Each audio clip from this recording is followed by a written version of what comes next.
may coming to the agenda for tonight. We are super excited to have Barrie Kersbergen today giving a talk on retail recommendations on billions of interactions at bol.com. And it is actually an interesting coincidence how we found out about Barrie's work. So he's currently expert data scientist at bol.com, and he has published a paper, I think it was this year's international conference on data engineering. And at Yodel, where I currently work, we have a reading club. And we are also naturally interested in recommendations. And by chance, we found Barrie's paper.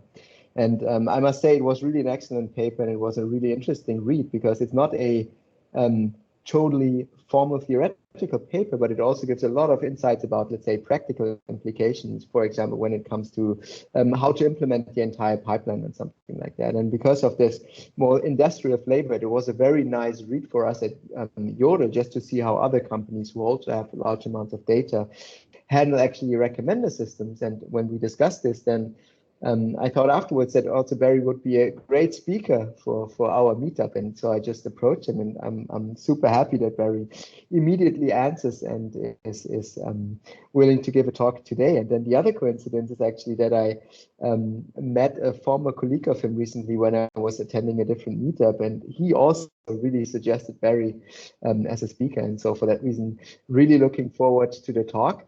And as usual, we will have, let's say, a talk which is maybe 30-40 minutes, let's see, and then we will use Slido to collect some questions for Barrie. And afterwards, we'll then also give, say, 4 or 5 minutes time so everybody can add their questions to Slido, and then we will have a Q&A with Barrie. As I already mentioned, we will be using Slido for the Q&A session today.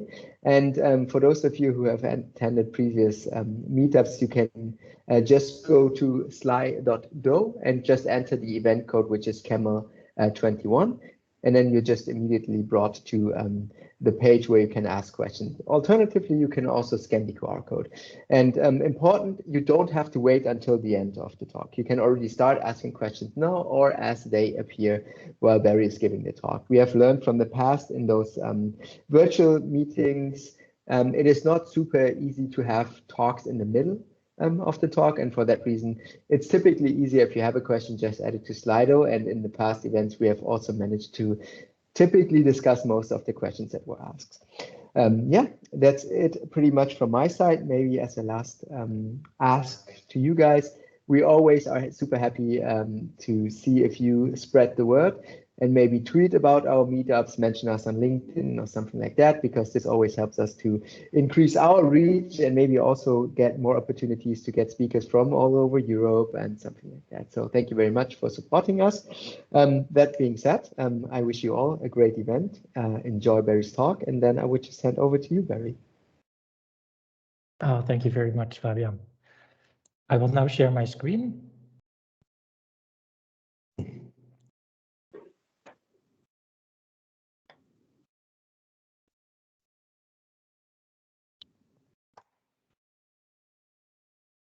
Sebastian, can you see my screen? Fabian, can you see my screen? Yes, I can see it. Okay, thank you. Yeah, thank you, and thank you everyone for inviting me. Today I would like to share a little bit some of my research that I'm working on, as Fabian introduced, research on retail recommendations and the paper that was published on learnings from a retail recommender system on billions of interaction at bol.com, which we presented at the International Conference for Data Engineering, the ICD 2021. As said, my name is Barrie Kersbergen. I'm a data scientist at bol.com and also a PhD student at the University of Amsterdam. And I present my work done together with my supervisor, Sebastian Schelter, who's a professor at the University of Amsterdam. And this research is part of Ahold Delhaize research, the AI in Retail Lab, and the University of Amsterdam. So today's internet users face, of course, with an ever-increasing amount of information, which has triggered this development of recommender systems like intelligent filters that learn about user preferences and suggest relevant information for them. And of course, with the rapidly growing data sizes, the predictive performance, but also the processing efficiency and the scalability and the machine learning-based recommender systems and their underlying computation becomes a major concern. So I'd like to share some insights in the architecture of our real-world recommender system, ABO, at bol.com, which is the largest online retailer platform in the Netherlands, which handles billions of interactions on several dozens of millions of items every day. And this ABO, which stands for Ander bekeken ook in Dutch, recommendations are shown on the product detail page of our webshop, and it enables customers to discover other products that might be relevant for them, such as different versions of the same product or similar products, or maybe products that are complementary to the item being shown. And then, of course, a question when operating such a real-world recommender system is how we can improve its predictive performance. And in this work, we explore two directions for improvement, and we present the results for the two corresponding studies. So first, we investigate the potential of using algorithmic improvements. Neural networks have shown outstanding performance in computer vision, natural language processing tasks. So therefore, it would be interesting to evaluate these recently proposed neural network-based approaches for session-based recommenders on real data from our platform, based on an academic study from the RecSys community. And we also evaluate the predictive performance of these neural networks, and as well as their deployability for production settings in terms of training time, the cost for hyperparameter search, the prediction latency, and the scalability of such approaches. And next, we also study more the system-specific improvement. We do not change the recommender algorithm itself, but we optimize its serving infrastructure to drastically reduce the response latency. So we first describe the recommender system called ABO. So ABO has been designed for distributed computation and then implemented on top of Apache Spark. So all of the components are loosely coupled, so they can run independently from each other while exchanging data via the distributed file system. And our architecture consists of a batch system that is responsible for executing the data-intensive processing workloads offline on approximately 18 billion user item interactions, which is about 3.5 terabytes in size. And then we periodically pre-compute these recommendations for every item in our catalog, typically once per day for all the 70 million items that we have, which takes about 2 hours to execute this full job and store then the predictions in a database. A candidate generation component determines which data needs to be fetched from BigQuery and subsequently collects, cleans, and filters the data. And then it executes 9 nearest neighbor-based recommender models that each predict a set of recommendations for every product in the catalog. And then the ensembling component aggregates the output from the 9 different recommender models to generate a final set of recommendations per item. And then we apply a set of manually defined business-specific filter rules on these recommendations. So these filter rules remove potentially like unwanted recommendations, such as combinations of adult with non-adult products. And then we have a component called Avalanche that handles the bulk update of the pre-computed recommendations and stores them into a Bigtable database. And it's implemented on top of Apache Beam, and it converts the recommendations to a protobuf format with a fixed amount of maximum size to guarantee fast deserialization at serving time. And then the online serving component, the last component in this pipeline, is responsible for serving the recommendations with low latency using Google Bigtable as the fast database. So in the candidate generation, we first compute 9. We have 9 different recommender models that generate a set of recommendations for the products in the catalog. And these nearest neighbor-based algorithms underlying the first 3 approaches of a recommender leverage item-based collaborative filtering for recommendations, which is a simple but highly popular approach and deployed in many production settings. So we do this by comparing historical user interactions to find relevant items in the sense of people who like this item also like this item. And then the resulting pair of co-occurrences products on the ladder are combined with the output from other models and then re-ranked approaches to find similar items in the data set. And then our system recommends what's called implicit feedback data. So we count how often this is like happening in the data. So the first 3 algorithms, which are called related products, recommends products that were clicked by other items. Then we also recommend order after clicks. items that were ordered after someone clicked on it. And then we also have purchase together, where people bought 2 items together in a certain time window. So we first click the historical data based on time windows of 24 hours. So we filter out users who have visited an unusual amount of items during that time window of 24 hours. And then the score of recommendations is determined by how often, if a user interacted between 2 products in the time window of 42 days. And then we set it to 1 if a user did. And then we also measure the type of co-occurrence, so whether it was a click or a purchase. And this allows us to process this information without personal identifiable information because it's just derived from the clicks. And this allows us to respect the privacy of the users. And then based on these collected co-occurrences, we can compute this score where we set a specific interaction weight for the type of interaction that happened. And then we give it the decay score of gamma t based on the amount of data that has days that has passed when this interaction happened. And this is how we compute the final scores. And then we filter out item pairs with low certain threshold to prevent recommending pairs with low user support. And then the 4th model recommends similar products based on the title and description using cosine similarity and TF-IDF weighting. And then the last algorithms, the family recommends products that only differ from one product attribute in the catalog, such as size or color. And trending recommends products that are popular in a certain category. And then we have artist, brands, and publisher that recommends products from the same artist, brands, etc. And each model has its own MLlib pipeline in Spark, so it can be executed in parallel, and then Spark takes care of the machine resource allocation because that's automatically handled by Spark.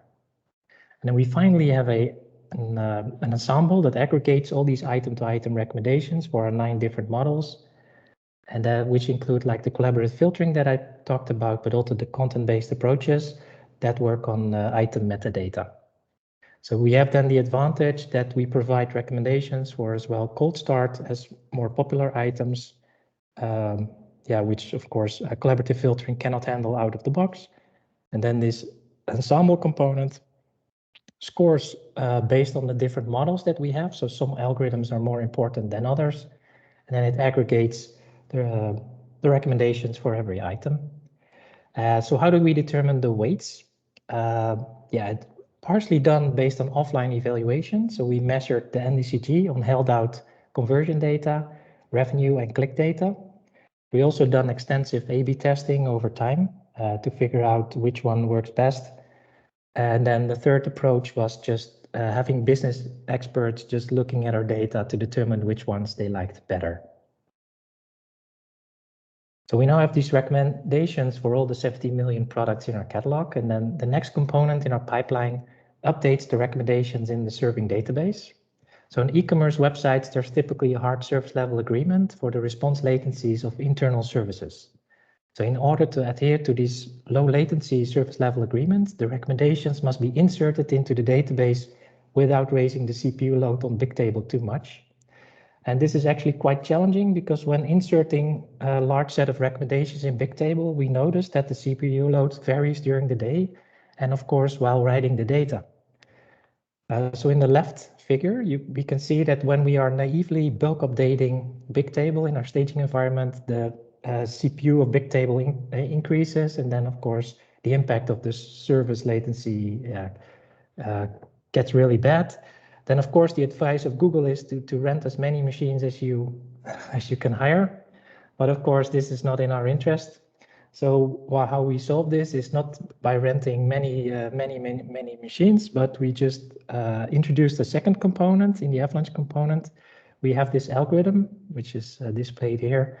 And basically what it does is it constantly monitors the CPU load of Bigtable, and then it sets a leaky bucket algorithm to prevent it from inserting too many records based on the amount of nodes that we have in Bigtable, the data flow nodes, and as well as the CPU load, as I said. And basically what it does, it nicely keeps the CPU load around 35%, which we found to be a nice speed for inserting records in the database without increasing latency.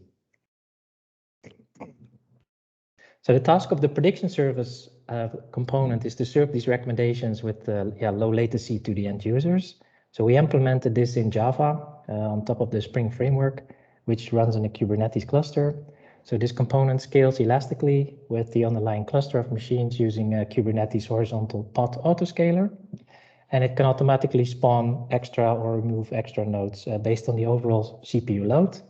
And then the web shop communicates with the prediction server and renders the final web page to the customers, which includes these product recommendations for andere bekeken ook. And in order to prevent data from being stale in Bigtable, we apply a simple optimistic locking scheme. So after the data is written in Bigtable, we update the counter in Bigtable and set the timestamp to the start of the insertion time. So our service then compares the timestamp of that counter compared to the column value of the timestamp of the recommendations that is being served. And then if it's greater, if the value of the recommendation greater than the inserted timestamp, then we return the recommendations. And then our web shop performs about 1,500 requests per second to our recommender system, of which is about 400 of the type andere bekeken ook. So a natural question when operating such real-world recommender system is, of course, how we can improve its predictive performance. And in the following part, I will explore these two directions. So, and then the first study is, of course, how we can improve it from an algorithmic point of view. And in the recent years, the neural networks have drastically outperformed traditional machine learning in various domains. So it's therefore a natural question to explore the benefits of these neural-based approaches in comparison to nearest neighbor-based techniques, such as our system. And in contrast to academic studies, we also have to look at like additional dimensions, such as the scalability and training cost, as well as to judge whether it makes sense to deploy these neural-based approaches.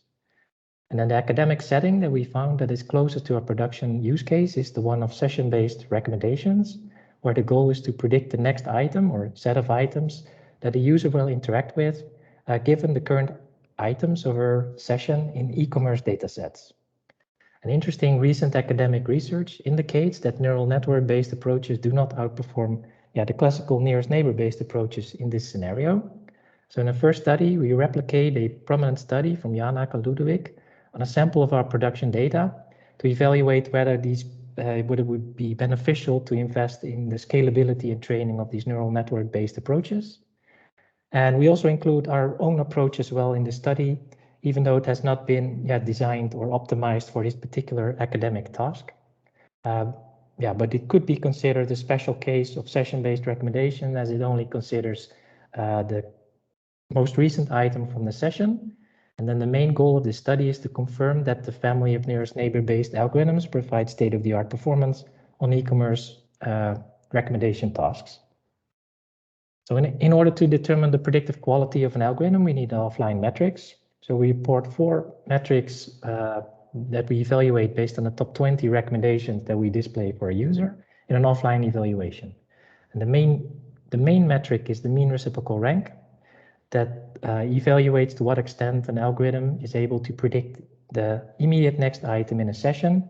And this is also the metric that has been used by the session-based recommender algorithms. And the mean reciprocal rank is the average of the reciprocal rank of the target item, determined on the position in the slot. If the clicked item of a user is not in the list of recommendations, the mean reciprocal rank is set to 0. So we also evaluate other metrics as well in our paper that evaluate based on the next items, such as the mean average precision, and recall. So we compare 8 different state-of-the-art performing recommender algorithms from the RecSys community for session-based recommendations in our evaluation. And it entails the following algorithms. We compared GRU4Rec, a RNN-based approach in combination with a specific ranking loss function tailored for this session-based recommender system. NARM, an attention mechanism-based approach that learns the user sequential behavior in a session. STAMP, which stands for short-term attention and memory prioritization, an attention mechanism-based approach that learns the user sequential behavior in the current session, but it also learns the priority of the last item.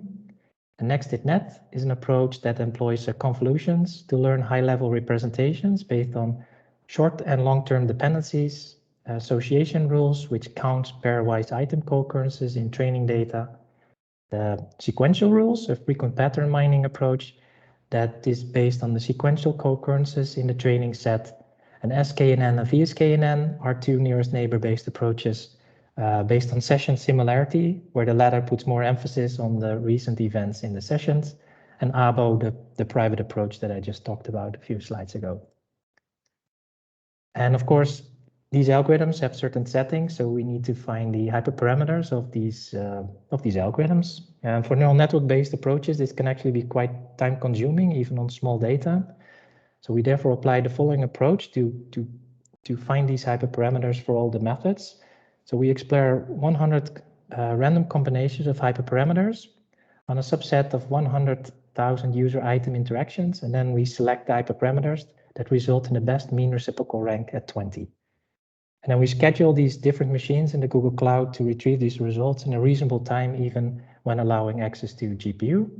And the hyperparameter search on NARM, for instance, took almost 6 days to compute, in contrast, for instance, to VSKNN, which only took 2 hours. And then, of course, we need to evaluate the algorithms. So in order to evaluate the algorithms, we used historical click data. We used real-world click data from our platform in our study. To stay close to the online setting, we sort the historical click data chronologically, and then we use the first 30 days of the historical data to train a model, and then we use the next consecutive day of the historical data to evaluate the performance of an algorithm. So a common issue with offline evaluation for recommender algorithms is that the observed outcomes are the result of one particular train test configuration, meaning that if you evaluate for the next day, you might get a different outcome of your evaluations. So we evaluate the predicted performance of all methods on 5 data samples based on the experimentation framework provided by Ludovic and all. So we create 5 different samples, each spanning 31 days from different times of the year in order to minimize the impact of seasonal effects. And then we bin users by the amount of purchases that they made, and then we applied stratified sampling for these bins to select a subset of sessions that represent the activities from a wide range of customers. Each sample contains about 1.2 million user item interactions and about 120,000 items in each sample. And then we use the first 30 days for each data set for training, and then we evaluate on the subsequent 31st day. And testing on the consecutive day also resembles our production setup, where we retrain our model every day, which is very important, of course, to keep these two close. And each session in the test data, we replay one interaction after another, and after each revealed interaction, we compute the next recommendation items that we compare. And then we execute this training for each model in the Google Cloud. We use the N1 HiMem8 machine, which has 8 cores and 52 gigabytes of memory, and we assigned a T4 NVIDIA GPU to each node. And these are the results from our first study. As I said, the mean average precision, and recall evaluate to what extent an algorithm is able to predict the next items, as you can see in figure 2, where green represents the nearest neighbor-based approaches and red represents the neural network-based approaches. And the metric mean reciprocal, so MRR at 20, the mean reciprocal rank evaluates to what extent an algorithm can predict the immediate next item in a session, which is the evaluation metric that was also used by the neural network-based approaches, where these algorithms have been optimized for. So we find that the nearest neighbor-based approach VSKNN consistently outperforms all the neural network-based approaches and even provides higher evaluation scores for the mean reciprocal rank at 20, the metric for which the neural network-based approaches were designed. And even ABO outperforms the neural network-based stamp in mean average precision and precision, as well as the association rules and the sequential rules. So even though it has not been designed or even optimized for this academic task of session-based recommendations, and the time required to train the neural network was at least an order of magnitude larger than the training time required for the nearest neighbor-based approaches. And additionally, 2 of the 3 neural network-based approaches required much more time for inference than the nearest neighbor-based approaches. And the 90th percentile of the time needed for prediction on group for rec and NARM on a small data set was already higher than 100 milliseconds. So the experimental results of our proprietary data confirm the findings from the original study that simple nearest neighbor methods outperform the neural network-based approaches for session-based recommendations on e-commerce data. And in addition, we make several observations with respect to the deployability of these neural-based methods in a real-world production scenario. That these methods exhibit extremely long training times for hyperparameter search and model training, even on very small data sets with only 100,000 observations.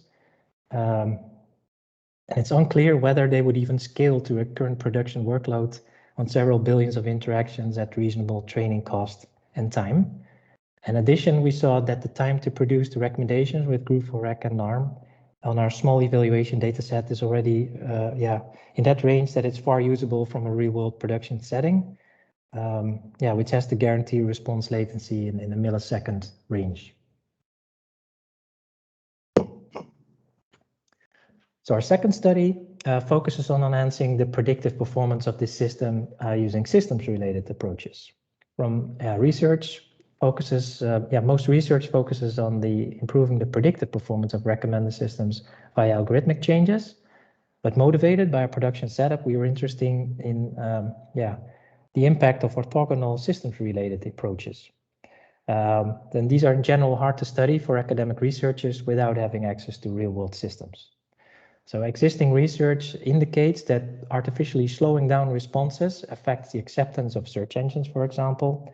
So a question arising from a production setup is, do faster responses of a recommender system lead to better business outcome? And this is difficult to study because one cannot artificially make a system faster. So as part of a bigger reorganization of infrastructure, we were in the fortunate position of actually migrating our serving component and its database from a proprietary data center setup to a Google Cloud platform. And this migration included several changes, such as having access to faster machines, faster switches, faster network, upgrading the version of Java and the libraries that we use in a server component, as well as rewriting the code for retrieving the records from the database and serving them. And then we use Bigtable in Google Cloud Computing as an alternative for Apache Cassandra that we run in the DC setup. And in the DC setup, we run the serving components in VMware, while in GCP, we leverage Docker images. So this gave us the unique opportunity to run this extensive experiment. So we ran a large study and conducted an online A/B test on more than 19 million sessions. And so we have two identical recommender systems served with different latencies. So the P90 of our recommender system in the data center was 32 milliseconds, while it was 15 in GCP. And we observed more than a 2% increase in important business-related metrics. And we think this also raises interesting research directions for improving the suitability of these neural network-based recommender algorithms in a production setting. We also think that the impact of the response latency should be invested more thoroughly, and especially with regard to potential trade-offs like model pruning or precision lowering for neural networks. And these techniques usually decrease the performance in an offline evaluation, but their potential for reducing latency could have a positive impact in the predictive performance in an online setting for neural networks.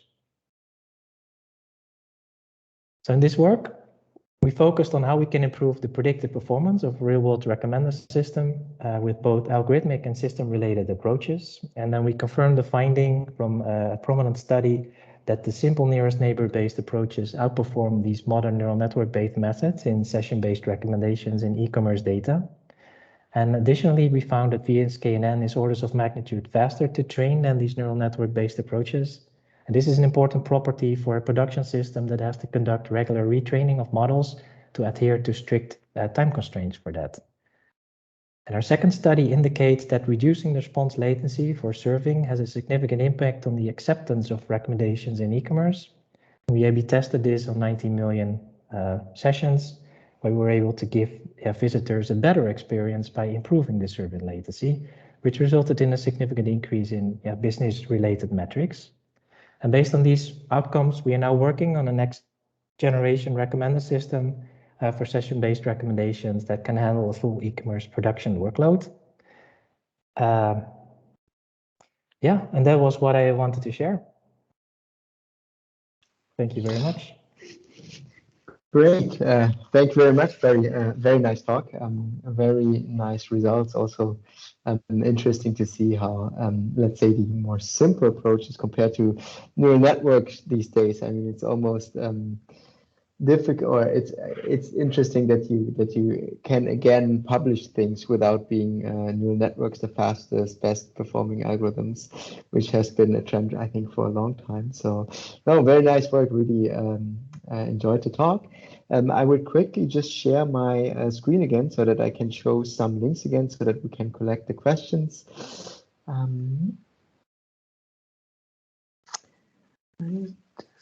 All right, can you guys see my screen again? Yes. Yes. Perfect. Then for those of you who have been at our events in the past, you will know that we always like to ask for feedback. This is also the same for today again. So for that reason, we would really appreciate if you take just 2 minutes of your time and fill out those 4 questions. And in particular, we always ask for topics. You can also ask, or you can also enter a speaker if you not only know the topic, but would also like to recommend a speaker. We are very open to that as well. So just again, we really appreciate your time filling out the survey. It really gives us great feedback. Besides that, what I was already mentioning, we're now taking around 5 minutes time to collect more questions on Slido. I've seen there were already some brave attendees who already entered their questions. For the rest of you, you can just use this QR code or just enter the event code CAIML21, and then yeah, you can add your questions for the Q&A, and we would now just take, let's say, 5 minutes time or something like that. And then we will go through the questions, or if we see that there are no more questions being added. Thank you.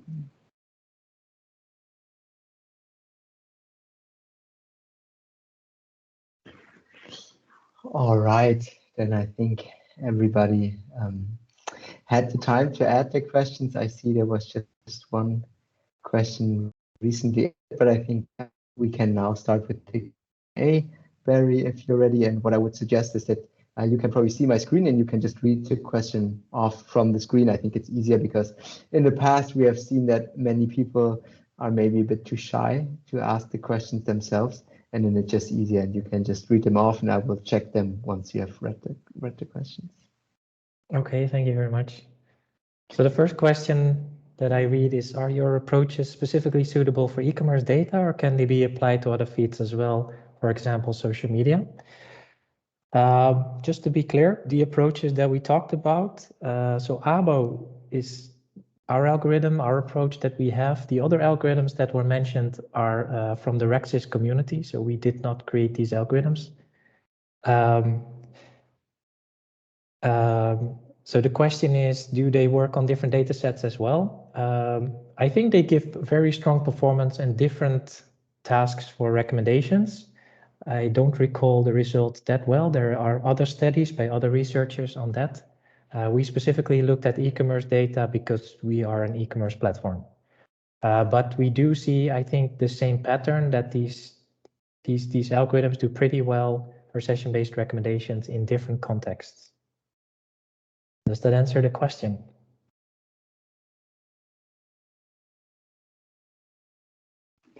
I would take this as a yes. Okay, shall I pick up the next? So how did you come up with? So how did you come up with the 42 days of historical data? Did you test other time frames? Good question. So how did we come up with the 42 days? It was done via exploration. So we looked at what are the journeys, the longest journeys that we can find in our click data, where people start looking at certain products until the time that they actually purchase the item. And then we found usually these interaction paths are relatively quick. And 42 days is, of course, 6 weeks. So we found that after 6 weeks, it adds very little predictive power to actually use more data. If you would use longer windows, that would actually require more training data based on this approach. So this is how we came up with 42 days. as I said, we also run some A/B tests and ask product experts to give an opinion on this, and this was the magical 42 that we found. Have you looked at into matrix factorization approaches? Yes, we have in the past. Yeah, we did not get the results that we liked.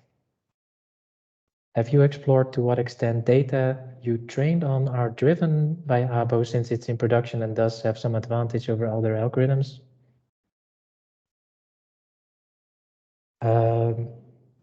I'm not sure if I understand this question. So I think what this person is saying that how does data influence ABO? Do I read that correct?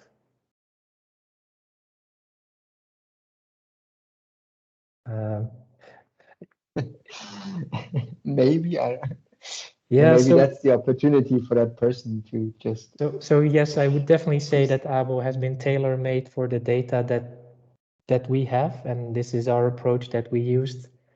I think the other algorithms we saw from the offline evaluation that the session-based recommender algorithms, and specifically VSKNN, outperforms ABO. So should you have such data, I would advise you to look at such algorithms because they can be tuned with hyperparameters and they should give you good results.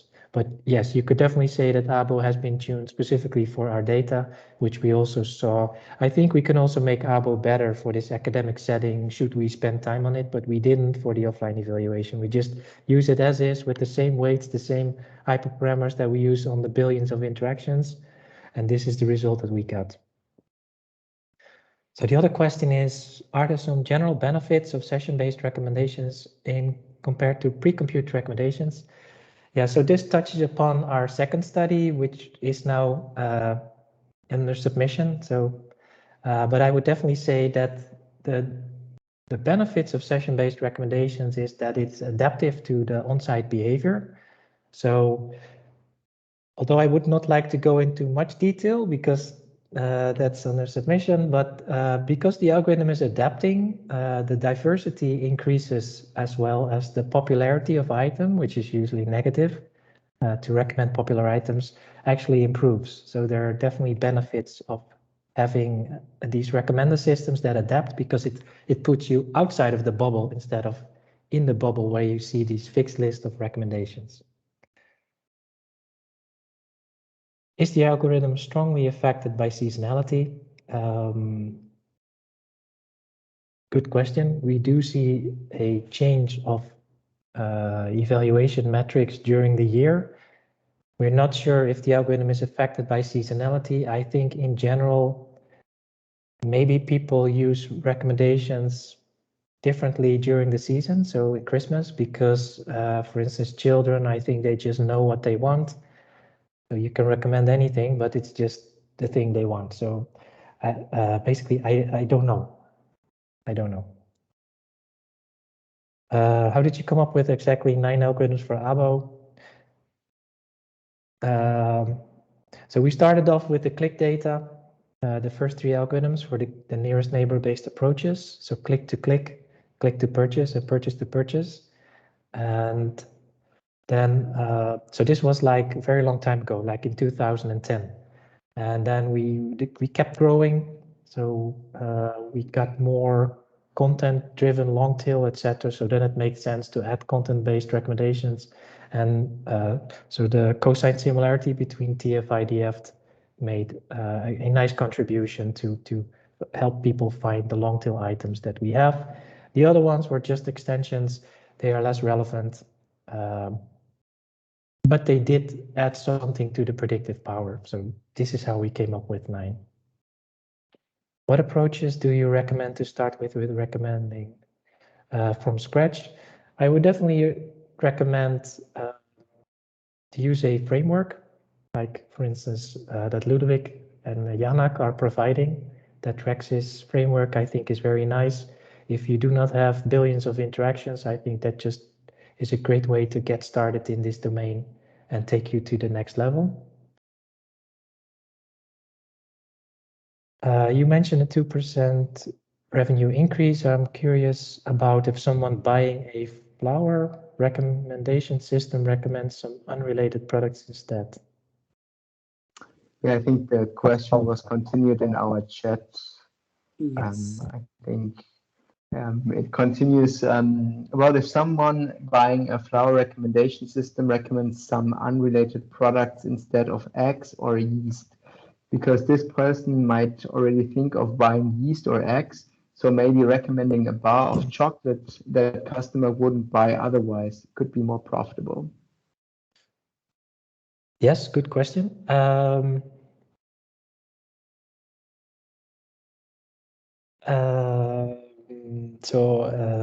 Yes, you're right. So we did. This is why we run A/B tests to basically. So we constantly run A/B tests over and over and over again, and via A/B test we can prove the value of an actual system because we make changes and then we compare user groups, and then if we see an increase in business metrics that we like and also like cannibalizing behavior on our website, is it actually contributing and making it easier for customers to find the items, or does it make it more difficult? So I would say via A/B testing, we have been able to prove that our system was improving over time. Regarding training data, is there a rule of thumb of how long the maximum time required between two purchases would be so that it can be considered for training? Good question. I think there has been a few papers written about how much data you need for certain types of problems. So I think it really depends on so what are we selling, right? So maybe a car. I don't think everyone buys a car each year. While maybe replenishable items like toothpaste, you might buy them more frequently. So I don't think there's a rule of thumb for it. I would just say the more houses. I would say you buy a house not every day. So I would definitely say it really depends on your market and your domain and your customers and things like that. If you're selling insurances, I can also imagine that you have to buy a new insurance every year. So I would say this really depends on the type of domain you're working in. Following up on the question asked by someone, was ABO in production before the offline evaluation was run? Yes. Isn't this kind of self-fulfilling prophecy? So this is why we run these A/B tests, and we even shut down the system to conclude whether or not this is actually contributing to our visitors. So it's definitely not a self-fulfilling prophecy.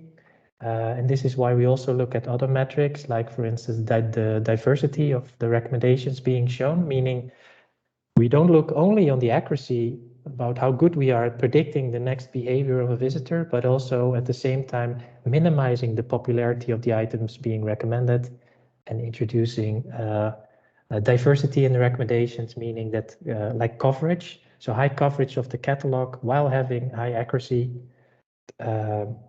should put you out of the bubble and therefore minimize this self-fulfilling prophecy. And what is the minimum amount of interactions for a session-based approach? The minimum amount of interaction for a session-based approach would be 1 click. Since these recommendations are on a product detail page, you would always have this one item in your session. So the answer is 1. Great. Yeah, thank you very much for answering all the questions. I mean, it was quite good pace, so cool that we went through all of the questions. Great. And also thank you very much to the audience for asking all the questions. Also very interesting discussion. At least from my side, working also on recommender systems, I think I could ask probably 20 more. But with respect to time, I would just now share my screen maybe once more again for our next meetups. Yeah. I hope that you can see my screen again.